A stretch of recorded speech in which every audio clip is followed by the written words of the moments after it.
আজি হতেই শতবর্ষ আগে কে তুমি জন্মেছিলে জোড়াসাঁকোর ঠাকুর পরিবারে। বাংলা সাহিত্যের মহাসমুদ্রকে এমন কানায় কানায় ভরে দিতে।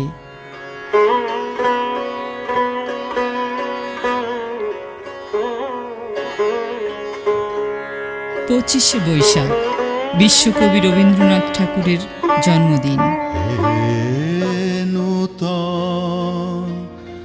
দেখা দিকারবার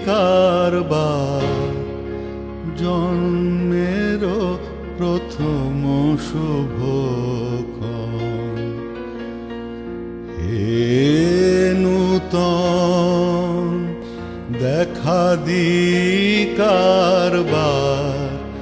জন্মের প্রথম শুভক্ষণ।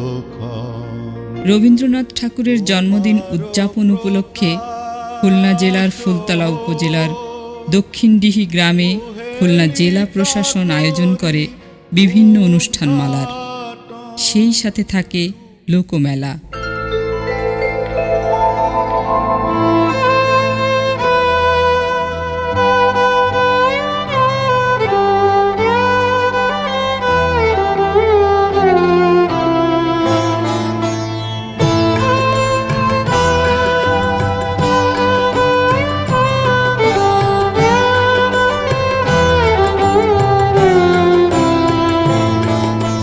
নানা রকম পণ্য সামগ্রী নিয়ে বসে এই লোকমেলা। মেলার এই সময়ে কমপ্লেক্সটি পরিণত হয় একটি বিপণী কেন্দ্রে। ছেলে বুড়ো বাচ্চা তরুণ তরুণী সবার আগমনে প্রাঙ্গণটি হয়ে ওঠে উৎসব মুখরিত।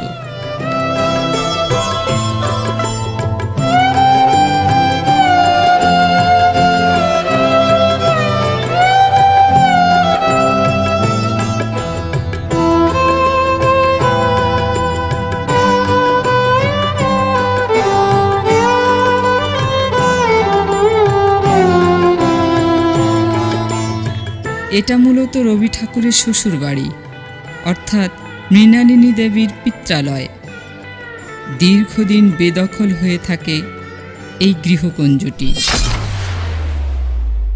দক্ষিণডিহি গ্রামের বেণীমাধব রায়চৌধুরী এবং দাক্ষায়ণী দেবীর কন্যা ভবতারিণী, যার ডাকনাম ছিল ফুলি, তার সাথে রবীন্দ্রনাথের বিয়ে হয়েছিল 1290 বঙ্গাব্দের 24 অগ্রহায়ণ। এই পরিবারটি পরবর্তীকালে 1940 সালের দিকে দেশত্যাগ করেন এবং ভারতে চলে যান। তারপর থেকে কিন্তু ওই যে বাড়িটি দীর্ঘকাল ধরে এটা বেদখলে ছিল, 50 বছরেরও অধিক কাল ধরে। এই সময়ে 90 দশকের গোড়ার দিকে খুলনার বিভিন্ন সাংস্কৃতিক প্রতিষ্ঠান ওখানে রবীন্দ্রনাথের স্মৃতিতে বিভিন্ন অনুষ্ঠান করবার চেষ্টা করেছে, কিন্তু যে বেদখলে যারা ছিল তারা কিন্তু তাদেরকে ভেতরে কখনো ঢুকতেই দেয়নি। তখন এই সুধী সমাজের দাবির পরিপ্রেক্ষিতে তৎকালীন এখানকার জেলা প্রশাসক, অত্যন্ত কর্মোদ্যোগী জেলা প্রশাসক কাজী রিয়াজুল হক সাহেব, তার উদ্যোগে ওই বাড়িটি দখলমুক্ত হয় এবং 1995 সালে এটি প্রথম দখলমুক্ত হলো। তারপর থেকে 1995 থেকে 1999 পর্যন্ত এই যে 4 বছর, এই 4 বছর ওখানে সাংস্কৃতিক অনুষ্ঠান হয়েছে। 1999 সালে নভেম্বর মাসে এটি সরকারি স্বীকৃতি লাভ করে এবং প্রত্নতাত্ত্বিক অধিদপ্তর এটিকে অধিগ্রহণ করে। তারপরে ওখানে কিছু উন্নয়ন কাজ হয়েছে এবং এখন ওখানে যে অনুষ্ঠানগুলো হচ্ছে, এই অনুষ্ঠানগুলো মূলত সংস্কৃতি মন্ত্রণালয়ের আয়োজনে হচ্ছে। বিশেষ করে 25শে বৈশাখে এটা হচ্ছে। উদয় দিগন্তে শঙ্খ বাজে, মোর চিত্ত মাঝে উদয় দিগন্তে শঙ্খ বাজে, মোর চিত্ত মাঝে চির নূতনের দিল ডাক।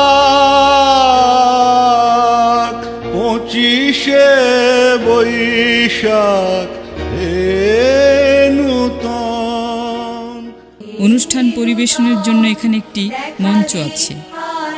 মঞ্চটির নাম মৃণালিনী মঞ্চ। অনুষ্ঠানে রবি ঠাকুরের দীর্ঘ বর্ণাঢ্য জীবনের বিভিন্ন দিক নিয়ে আলোচনা, কবিতা আবৃত্তি, সঙ্গীত ও নৃত্য পরিবেশিত হয়। যে আমায় ঘরের বাহির করে, পায়ে পায়ে পায়ে ধরে, হরি হায় হায় রে। হৃদয় তৃষায় হালে রে হালে, দারুণ অগ্নি বালে রে, দারুণ অগ্নি বালে রে। রজনী নিদ্রাহীন দীর্ঘ দগ্ধ দিন, আরাম নাহি যে জানে রে জানে, দারুণ অগ্নি বালে রে।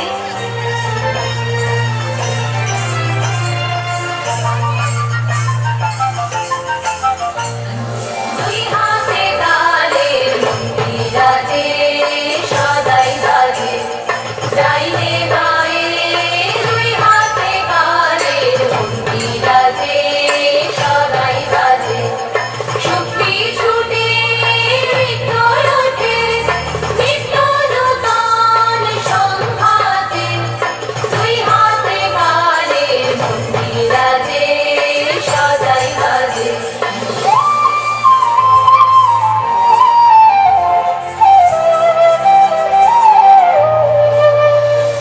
কহো কানে কানে শোনাও প্রাণে প্রাণে মঙ্গল বারতা।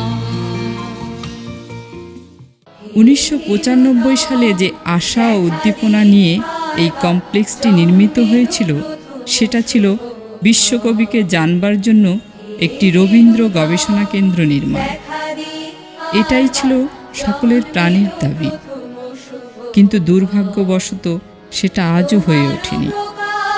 তাই এবারও রবীন্দ্রনাথ ঠাকুরের 156তম জন্মবার্ষিকীতে সকলের আলোচনায় সেই দাবিটিই উঠে এসেছে।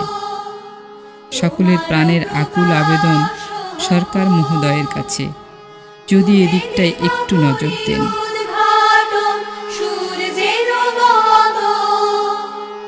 হে কবি, তোমাকে জানাই প্রণাম। আজি এ বৈশাখে তোমাকেই করি স্মরণ। আমরা বাঙালি, তুমি আমাদেরই লোক। চিরনূতনের দিলনা, 25শে বৈশাখ হে নূতন, হে নূতন। দেখা দিক আরবার জন্মেরও প্রথম শুভক্ষণ।